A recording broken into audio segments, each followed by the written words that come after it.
Kurota wandika kandi wishimye bishobora gusobanura kuba hari intego cyangwa se icyerekezo cyiza wumva ufite mu buzima. Mbese bishatse kuvuga ko hari urugendo urimo urakora rwo kubaka ejo hazaza hawe kandi kubikorana umwete.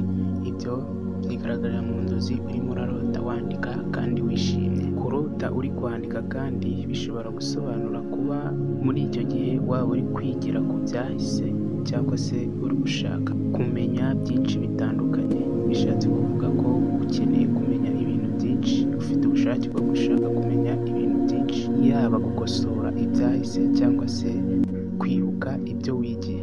Kurota uri kwandika kandi uri ku ishuri nanone bishobora gusobanura kuba muri iyo minsi urimo urifuza intsinzi mu bintu urimo, cyangwa se ushaka intsinzi mu bintu uri gukora muri icyo gihe, cyangwa se ushaka kugera ku ntego wihaye. Bishatse kuvuga ko wifuza intambwe nshya, yaba mu myigire se, mu kazi cyangwa se mu buzima busanzwe.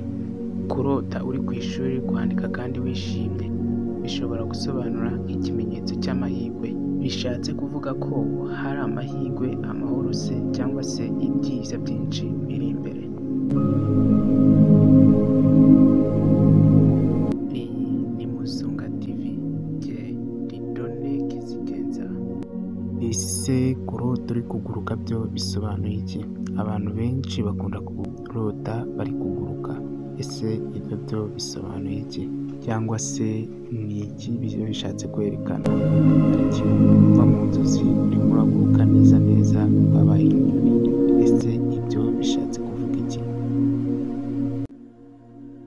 Dukurikije ibitabo by'abahanga, kurota urimo uraguruka bishobora gusobanura kuba byibuze wifuza ubwigenge, kuba wumva ko udashaka kubana kugwa, wumva ushaka kwisanzura cyangwa se kubaho ukora icyo wishakiye nta muntu ukubangamiye.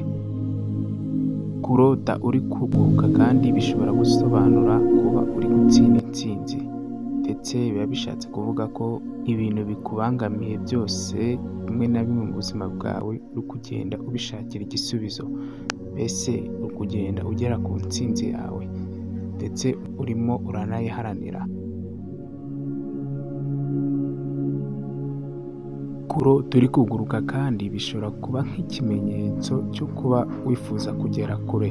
Ibi biba bishatse kwerekana ko wumva ufite icyizere cy'uko uzagera kure ndetse uzaba n'umuntu ukomeye cyane. Iyo urose uri kuguruka rero biba bishatse kwerekana ko byibuze wifuza kugera kure kandi biri no mu nzozi zawe z'ejo hazaza. Iyo urose uri kuguruka ariko ugahanukana n'ubwoba bwinshi, ibi biba bishatse kuvuga ko uba urimo uratinya kugwa. Ibyo biba bishatse kuvuga ko uba udatekanye cyangwa se ufite ubwoba bwo kutazagera ku byo wifuza cyangwa se mu byo uri gukora.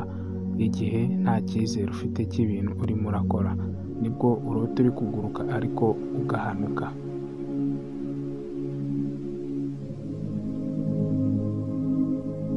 Ese kurota uri gusimbuka byo bisobanuye iki? Kurota uri gusimbuka bitandukanye no kurota uri kuguruka. Ese ibyo byo bisobanuye iki? Hari igihe ujya urota urimo urasimbuka. Benshi bajyaga batubwira ko ari ugukura cyangwa se ari igihe urimo urakura muri iryo joro. Ese koko nibyo? Reka turebe uko abahanga babivuga.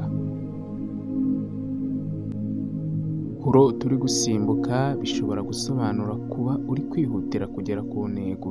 Ni mu gihe imbogamizi zose uba urimo uragenda uzica hejuru, wifuza kuzica hejuru ndetse uri kugenda uzisimbuka ushaka kugera ku cyo ushaka kandi vuba. Ibi bituma urota uri gusimbuka. Kurota uri gusimbuka kandi bishobora gusobanura imbaraga z'icyizere. Yego, kurota urimo urasimbuka bishobora gusobanura ko ari nk'ikimenyetso cyerekana ko ufite imbaraga zishobora kuba zatsinda ibikugoye. Muri icyo gihe ibintu bikugoye uba ufite n'ubushobozi bwo kuba wabitsinda. Niyo mpamvu urota uri gusimbuka. Iyo urose uri gusimbuka ikintu nk'inzu, uruzitiro se cyangwa se igipangu cyangwa se ikintu runaka, aba ari nk'ikimenyetso cy'inzitizi cyangwa se ibibazo. bishatse kuvuga ko mu nzira y'ubuzima bwawe harimo ibibazo kandi wifuza kunyuraho. Bivuze ngo imbere yawe ufite inzitizi ariko wifuza kuzicaho byanga bikunda. Niyo mpamvu urota urimo urasimbuka ikintu runaka. Kurota uri gusimbuka ariko ukarwa nabi cyangwa se ugatsikira, biba bishatse gusobanura ko nta mutekano muri wowe ufite, cyangwa se bigashaka kuvuga ko hari ibintu urimo urategura ariko utizeye ko bizagenda neza. Bishobora kuba nk'umupangu se, bizinesi ndetse n'ibindi ushaka gutegura ariko ukaba nta cyizere cy'uko bizagenda neza cyangwa se ibyo bintu uzabigeraho. Nibwo urota usimbuka ukagwa nabi cyangwa se ugatsikira. Iyi ni Muzunga TV, njye ndi Done Kizigenza. Niba nawe ufite inzozi ushaka ko tuzagusobanurira, twandikire. Kurota uri gusimbuka umukingo ariko ugatinda mu kirere. Izo nizo nzozi abantu benshi bakunda kurota, ari nazo batubwiraga ko izo nzozi zirose uba uri gukura. Ese koko nibyo? Reka turebe. Gusa izi nzozi ntabwo ariko zisobanuye. Kurota uri gusimbuka umukingo ntibivuze ko uri gukura, ahubwo akenshi na kenshi byerekana ko ufite intego zikomeye cyane mu buzima. Mbese uba wumva ko ushaka kuzaba umuntu udasanzwe, ukaba ndetse n'umuntu ukomeye mu buzima bwawe.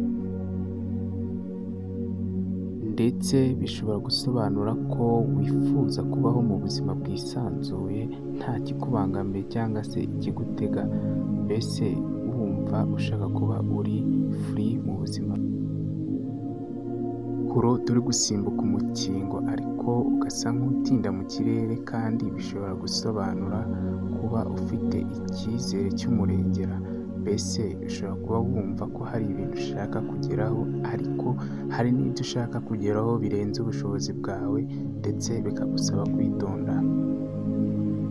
Kurota uri gusimbuka umukingo kandi bishobora gusobanura ko ari nk'ikimenyetso cy'amahirwe adasanzwe. Bishatse kuvuga ko ari nk'amahirwe ari imbere cyangwa se ikimenyetso cy'ibyishimo biri imbere byihariye.